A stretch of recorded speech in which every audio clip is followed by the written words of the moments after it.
नमस्कार।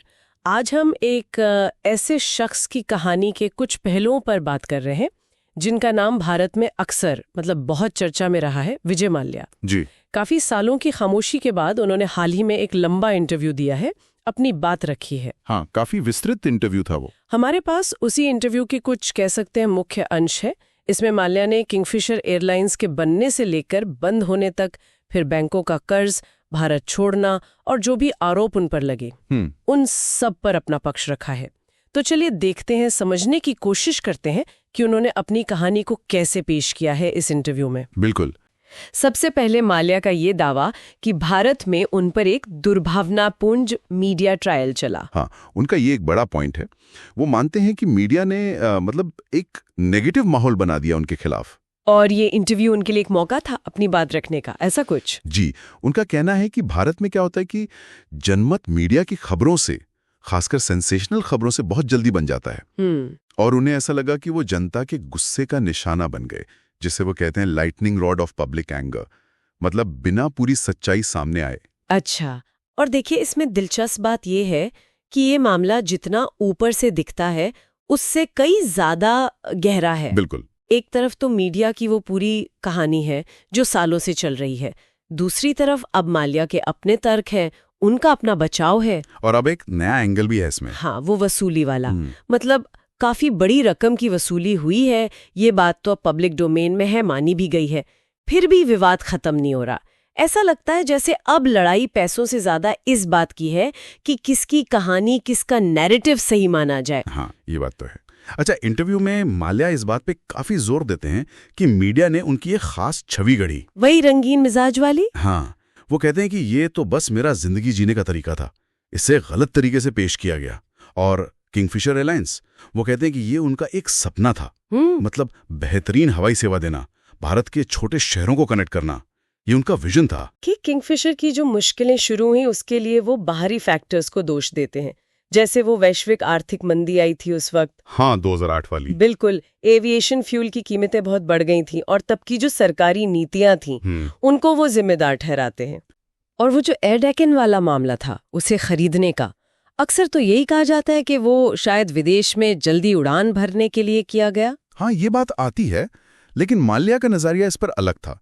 उन्होंने कहा कि ये जल्दबाजी नहीं बल्कि एक सोची समझी बिजनेस रणनीति थी, इंडस्ट्री कंसोलिडेशन जिसे कहते हैं। उनका कहना था कि डेक्कन की जो लो कॉस्ट प्राइसिंग थी वो पूरी इंडस्ट्री को नुकसान पहुंचा रही थी, एक तरह से डिसरप्टर थी। तो उसे खत्म करना या कहें कि उसे अपने साथ मिलाना बिजनेस के लिहाज से जरूरी था, ये उनका तर्क था। अच्छा, तो ये एक बिजनेस मूव था, न कि सिर्फ एक्सपेंशन की हड़बड़ी, उनके अनुसार। हाँ, अब आते हैं सबसे विवादित मुद्दे पर, बैंकों के कर्ज पर। हाँ, ये सबसे बड़ा मामला है। इस पर उन्होंने इंटरव्यू में अपना पक्ष काफी मजबूती से रखा। उनका जो मुख्य तर्क है वो ये कि कर्ज किंगफिशर एयरलाइंस ने लिया था। हाँ, उन्होंने व्यक्तिगत तौर पर नहीं लिया, हालांकि पर्सनल गारंटी जरूर दी थी। हाँ, गारंटी वाली बात तो है। लेकिन यहां उनका सबसे, आप कह सकते हैं, चौंकाने वाला दावा ये है कि बैंकों ने जो उनकी संपत्तियां जब्त की हैं उन्हें बेचकर कर्ज की जो मूल रकम थी उससे कई ज्यादा पैसा वसूल लिया है। सच में? मतलब मूलधन से भी ज्यादा रिकवरी हो चुकी है, ये वो कह रहे हैं। जी हाँ, ये उनका दावा है। और ये एक ऐसा पॉइंट है जिस पर काफी बहस हो सकती है और शायद हो भी रही होगी। ये तो वाकई बहुत बड़ी बात है। उन्होंने ये भी कहा कि कई बार सेटलमेंट ऑफर दिए बैंकों को पर वो माने नहीं। हाँ, सेटलमेंट ऑफर्स की बात भी उन्होंने कही कि बार बार कोशिश की पर बात बनी नहीं। और फिर उन पर विलफुल डिफॉल्टर का ठप्पा लगा, यानी जानबूझकर कर्ज ना चुकाने वाला। इस पर उनका क्या कहना था? इस पर उनका सवाल सीधा था कि भाई जब सारी संपत्ति ही जब्त कर ली गई तो मैं पेमेंट करता कैसे? उनका तर्क था कि विलफुल डिफॉल्टर तो वो होता है जिसके पास पैसे हों पर वो देना ना चाहें। जब पैसे ही नहीं बचे या संपत्ति ही जब्त हो गई तो विलफुल कैसे हुए? हाँ, ये परिभाषा का सवाल खड़ा कर रहे हैं वो। बिल्कुल। आमतौर पर परिभाषा यही है कि क्षमता होते हुए ना चुकाना। वो कह रहे हैं कि जब्ती के बाद क्षमता ही नहीं रही। अब ये तो खैर कानूनी चीजें हैं, अदालतें तय करेंगी, पर इंटरव्यू में उन्होंने अपना पक्ष ऐसे ही रखा। सही है। उनका एक बड़ा दावा ये भी, अगर मैं गलत नहीं हूं, कि उस वक्त के वित्त मंत्री ने उन्हें एयरलाइन बंद करने से रोका था। हाँ, ये भी उन्होंने कहा है, और बैंकों से मदद दिलाने का भरोसा भी दिया था, ऐसा उनका कहना है। अब ये बाहरी कारक कितने असरदार थे ये तो बहस का मुद्दा हो सकता है, पर माल्या का फोकस इसी बात पर है कि उनकी नीयत खराब नहीं थी, हालात खराब थे। सही। अब बात करते हैं भारत छोड़ने की।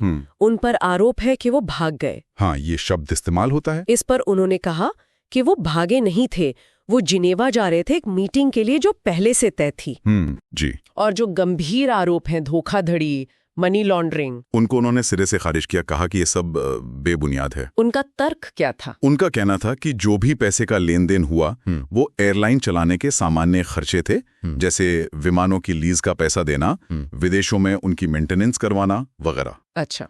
इन खर्चों को उनके मुताबिक गलत तरीके से पेश किया गया कि पैसा कहीं और भेजा गया, यानी मनी लॉन्ड्रिंग हुई। उन्होंने बार बार वही रिकवरी वाली बात दोहराई कि जितना कर्ज था उससे ज्यादा तो वसूली लिया गया है। तो क्या वो भारत वापस आने को तैयार है? कुछ कहा इस पर? हाँ, उन्होंने कहा कि अगर उन्हें निष्पक्ष सुनवाई का मतलब एक फेयर ट्रायल का भरोसा मिले तो वो इस पर विचार कर सकते हैं। उनका यह भी मानना है, जैसा उन्होंने इंटरव्यू में कहा, कि उन्हें राजनीतिक कारणों से एक पोस्टर बॉय बना दिया गया। पोस्टर बॉय किस लिए? शायद ये दिखाने के लिए कि सरकार बड़े डिफॉल्टरों पर सख्ती कर रही है। उन्हें एक उदाहरण की तरह पेश किया गया, ऐसा उनका मानना है। समझ गया। तो ये थी उनकी साइड की कहानी। जी। इस पूरे इंटरव्यू से जो एक तस्वीर उभरती है वो एक ऐसे बिजनेस लीडर की है जो अपनी कहानी, अपना नजरिया दुनिया के सामने रखना चाहता है। हाँ, बिल्कुल। वो खुद को महत्वाकांक्षी मानते हैं, जिसने बड़े ब्रांड बनाए, लेकिन फिर बाहरी हालात, सरकारी नीतियां और शायद कुछ अपने फैसले भी जिनकी वजह से बिजनेस फेल हुआ। और वो मानते हैं कि इस विफलता को गलत तरीके से धोखाधड़ी का नाम दिया गया। तो कुल मिलाकर देखें तो विजय माल्या ने अपने इंटरव्यू में अपनी कहानी का एक, कह सकते हैं, बिल्कुल अलग ही रुख पेश किया है। हाँ, जो आम धारणा है उससे काफी अलग। उन्होंने अपने बिजनेस फैसलों, कर्ज के मामले और भारत छोड़ने के पीछे अपनी वजहें और तर्क दिए हैं। बिल्कुल। और ये इंटरव्यू ना सोचने पे मजबूर करता है कि कैसे किसी हाई प्रोफाइल केस में जो पब्लिक इमेज होती है, जो बिजनेस की असलियत होती है और जो कानूनी प्रक्रियाएं चलती हैं, हाँ, वो सब कितनी ज्यादा उलझी हुई हो सकती हैं। माल्या का ये कहना कि भारत में बिजनेस फेलियर को अक्सर अपराध मान लिया जाता है, ये एक बड़ा सवाल है जिस पर शायद और बात होनी चाहिए, खासकर जब वो रिकवरी वाले आंकड़े सामने रखते हैं, चाहे वो उनके दावे ही हो। सही बात है। उनकी कई बातों और जो पब्लिक नैरेटिव है उसमें जमीन आसमान का फर्क दिखता है। हाँ, बहुत बड़ा विरोधाभास है। और ये इंटरव्यू इसी वजह से महत्वपूर्ण हो जाता है।